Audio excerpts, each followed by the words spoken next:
안녕하세요. 웰리스 인포입니다. 오늘 영상을 보시면 자궁경부암 예방을 위한 증상 및 치료 방법에 대해서 알려드리도록 하겠습니다. 난소암은 난소에서 발생하는 암으로 여성 암 중에서도 매우 치명적인 암 중 하나로 꼽힙니다. 세계보건기구 WHO에 따르면 난소암은 전 세계적으로 매년 약 30만 명의 새로운 환자가 발생하며 약 18만 명이 이 암으로 사망합니다. 이는 대부분의 난소암이 초기 단계에서는 뚜렷한 증상이 없어 발견이 늦어지기 때문입니다. 난소암은 주로 50대 이후 여성에게서 발생하는 경향이 있지만 젊은 연령층에서도 발생할 수 있으며 발병률은 나이가 들수록 증가합니다. 난소암의 생존율은 암이 발견된 단계에 크게 의존합니다. 초기에 발견되면 5년 생존율이 90% 이상이지만 3기나 4기에 이르면 생존율이 크게 낮아집니다. 그렇기 때문에 조기 발견과 치료가 매우 중요합니다. 이번 영상에서는 난소암의 주요 증상과 치료 방법에 대해 알아보겠습니다. 시작하기 전에 구독, 좋아요, 알람 설정 부탁드려요. 난소암의 발병률 같은 경우 전체 여성 암 중 약 3%를 차지하지만 생존율이 낮아 치명적인 암으로 분류됩니다. 특히 다른 여성암에 비해 진단 시기가 늦어지는 경향이 있어 전 세계적으로 난소암 사망률은 매우 높은 편입니다. 난소암 발병의 주요 위험 요인으로는 가족력, 나이, 호르몬 요법 등이 있으며 BRCA1 또는 BRCA2 유전자 돌연 변이를 가진 여성은 난소암 발병 위험이 높습니다. 우리나라에서도 난소암 발병률은 점차 증가하는 추세로 특히 서구화된 식습관, 늦은 결혼 및 출산 연기 등이 영향을 미치는 것으로 분석됩니다. 난소암의 주요 증상에 대해서 알아보도록 하겠습니다. 난소암은 다른 암과 마찬가지로 초기에는 별다른 증상이 나타나지 않아 조기 발견이 어렵습니다. 그러나 암이 진행되면서 몇 가지 중요한 증상이 나타날 수 있습니다. 첫째, 복부 팽만입니다. 난소암의 초기 증상 중 하나는 복부가 팽창하고 더부룩한 느낌을 받는 것입니다. 이러한 증상은 소화불량이나 과식과 혼동될 수 있어 자주 간과되지만 지속적인 복부 팽만은 난소암의 경고 신호일 수 있습니다. 둘째, 소화불량 및 복통입니다. 난소암이 진행되면서 소화기관을 압박해 소화불량, 복통, 식욕 감소 등이 나타날 수 있습니다. 또한 난소암 환자들은 소화기 문제로 인해 음식물을 조금만 섭취해도 쉽게 포만감을 느끼게 됩니다. 셋째, 빈뇨 또는 배뇨 곤란입니다.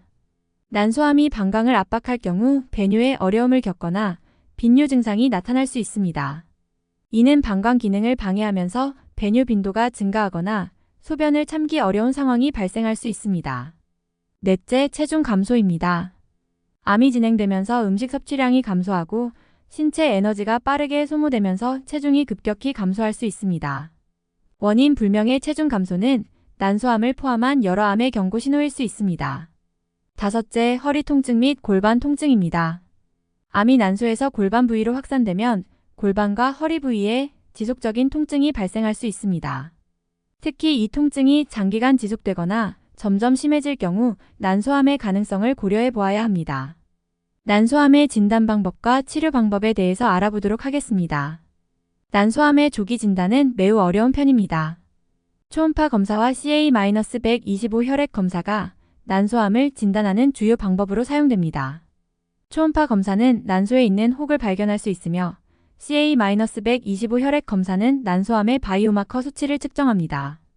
하지만 이 검사만으로 난소암을 확진하기 어려워 추가적인 CT 또는 MRI 같은 영상 검사가 필요할 수 있습니다.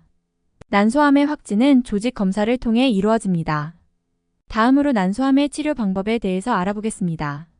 난소암의 치료는 암의 단계, 환자의 전반적인 건강 상태, 암의 유형에 따라 달라집니다. 주요 치료 방법으로는 수술, 항암 화학요법, 방사선 치료, 표적 치료 등이 있으며 조기에 발견될 경우 생존율이 크게 증가할 수 있습니다. 첫째, 수술입니다. 수술은 난소암 치료의 가장 일반적인 방법으로 암이 발견된 난소 및 주변 조직을 제거하는 것이 목표입니다. 난소암이 초기 단계에 있다면 난소 절제술로 종양이 있는 난소만을 제거할 수 있지만 암이 진행된 경우에는 자궁 절제술과 함께 난소, 난관, 림프절, 인접 장기까지 광범위하게 제거해야 할 수 있습니다. 둘째, 항암 화학요법입니다. 항암 화학요법은 난소암 수술 후 남아있는 암세포를 제거하거나 암의 크기를 줄이기 위해 사용됩니다. 주로 플라티넘 기반 약물이 사용되며 항암 화학요법은 암의 재발을 방지하고 암세포를 최대한 억제하는 데 효과적입니다.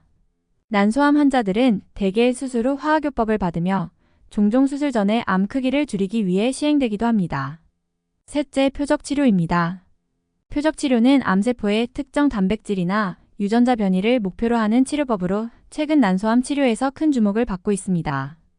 PARP 억제제와 같은 약물이 대표적이며 이 약물은 난소암 환자의 생존 기간을 연장시키는 데 도움을 줄 수 있습니다. 특히 BRCA1 또는 BRCA2 유전자 돌연 변이를 가진 난소암 환자들에게 효과가 높은 것으로 알려져 있습니다. 넷째, 면역치료입니다. 면역치료는 환자의 면역 시스템을 활성화시켜 암세포를 공격하게 하는 치료법입니다. 난소암에서는 현재 연구 단계에 있으며 일부 면역요법이 진행된 난소암 환자에게 새로운 치료 옵션으로 사용되고 있습니다. 난소암의 예후 및 생존율을 확인해보면 난소암의 예후는 암의 발견 단계에 따라 크게 달라집니다. 조기 발견될 경우 5년 생존율이 90% 이상이지만 3기 이상 진행된 상태에서 발견될 경우 생존율은 30% 이하로 떨어질 수 있습니다.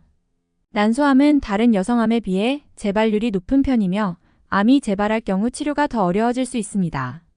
난소암 예방을 위한 생활습관이 중요합니다. 난소암을 예방하기 위해서는 규칙적인 검진과 건강한 생활습관이 중요합니다. 가족력이 있는 경우 유전자 검사를 통해 BRCA 돌연 변이가 있는지 확인하는 것이 중요합니다. 또한 경구 피임약 사용은 난소암 발병 위험을 줄이는 데 도움을 줄 수 있습니다. 규칙적인 운동, 건강한 식습관, 금연도 난소암 예방에 기여할 수 있는 중요한 요소입니다. 난소암은 초기 증상이 모호해 진단이 늦어지는 경우가 많아 치명적인 암으로 분류됩니다. 복부 팽만, 소화불량, 배뇨곤란 등의 증상이 나타나면 즉시 검진을 받아야 하며 초음파 검사와 혈액 검사를 통해 조기에 발견하는 것이 중요합니다. 난소암의 치료 방법으로는 수술, 항암 화학요법, 표적치료 등이 있으며 조기에 발견될수록 생존율이 높아집니다. 정기적인 검진과 건강한 생활 습관을 유지하는 것이 난소암 예방에 있어 가장 중요한 요소입니다. 난소암으로 고생하시는 분들에게 조금이나마 도움이 되었으면 좋겠습니다. 오늘 제가 준비한 영상은 여기까지입니다. 구독, 좋아요, 알람 설정은 저에게 큰 힘이 됩니다. 오늘도 영상 끝까지 시청해주셔서 감사합니다. 모두 좋은 하루 되세요. 감사합니다.